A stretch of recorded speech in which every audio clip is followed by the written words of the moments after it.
제일모직과 삼성물산 부당합병 의혹으로 기소된 이재용 삼성전자 회장이 1심에서 무죄를 선고받았습니다. 2020년 9월 기소 이후 3년 5개월 만에 나온 사법부의 첫 판단인데요. 노심초사하던 삼성은 한숨 돌릴 수 있게 됐습니다. 자세한 이야기 이윤아 기자와 나눠보겠습니다. 어서 오세요.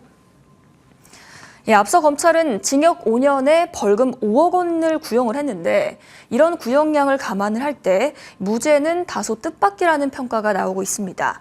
재판부가 검찰 측 주장을 받아들이지 않은 거죠. 네, 재판부는 이 회장을 비롯한 삼성 전현직 임원 11명 피고인 모두에게 무죄를 선고했습니다. 앞서 징역 5년과 벌금 5억 원을 구형한 검찰 측의 주장을 받아들이지 않은 겁니다. 재판부는 오히려 제일모직과 삼성물산의 합병이 이재용 회장의 경영권 승계 목적만으로 이뤄지지 않았고 사업적인 목적도 있다며 검찰 측 주장을 반박했습니다. 또 두 회사 간 합병이 주주들에게 손해를 줄 의도가 있어 보이지 않는다며 이 회장의 손을 들어줬는데요. 일부 시민단체와 개인 투자자들이 불공정한 합병 비율 산정으로 소액주주들이 손해를 입었다며 반발해왔지만 법원은 합병이 경영상의 판단에 따른 결정이라고 판단했습니다. 검찰 측이 주장한 합병 과정의 불법과 배임 혐의도 일체 받아들여지지 않았습니다. 이재용 측 변호인단 멘트 들어보시죠. 이번 판결로 삼성물산 합병과 삼성바이오로직스 회계 처리가 적법 타당한 점이 분명히 확인되었다고 생각합니다. 현명한 판단을 내려주신 재판부께 진심으로 감사드립니다. 그동안 이 회장이 받아왔던 혐의에 대해서 구체적으로 말씀을 해주시죠.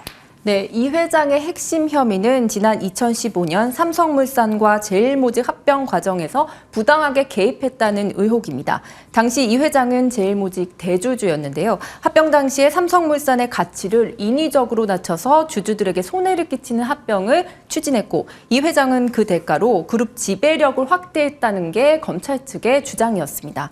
검찰은 수사 실마리가 됐던 삼성바이오로직스 분식회계 역시 불공정 합병 논란을 피하기 위한 작업으로 판단했습니다. 그런데 법원은 검찰이 분식회계 의혹을 수사하면서 벌인 압수수색 자체가 불법이 있었다며 증거물로 인정하지 않았습니다. 그동안 삼성이 이 사법 리스크 때문에 경영 활동에 제약이 많았지 않습니까? 앞으로는 조금 더 자유로워질 수 있겠군요. 네, 이 회장은 2016년 국정농단 사태부터 지금까지 핵수로 9년간 사법 리스크에 발목이 잡혀 있었습니다. 지난 2020년 9월 기소된 이후 많을 때는 이제 일주일에 2번 이상 법원에 출석해 왔는데요.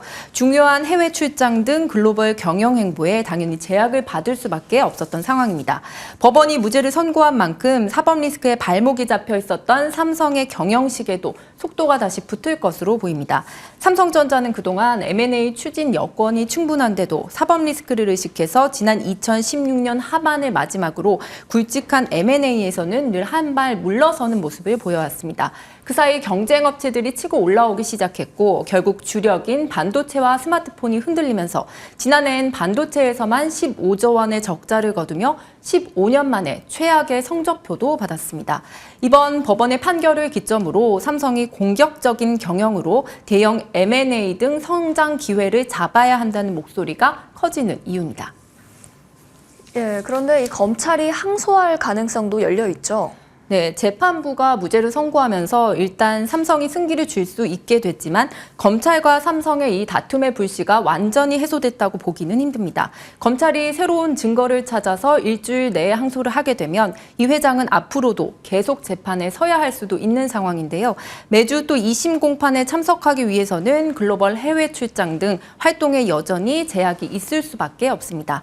다만 2심은 1심보다는 더 빨리 나올 것이란 전망이 나오지만 사법 리스크를 완전히 벗기까지는 시간이 좀 더 걸릴 것으로 보입니다. 이재용 회장의 오늘 1심 무죄 선고 관련 이야기 들어봤습니다. 오늘 말씀 잘 들었습니다.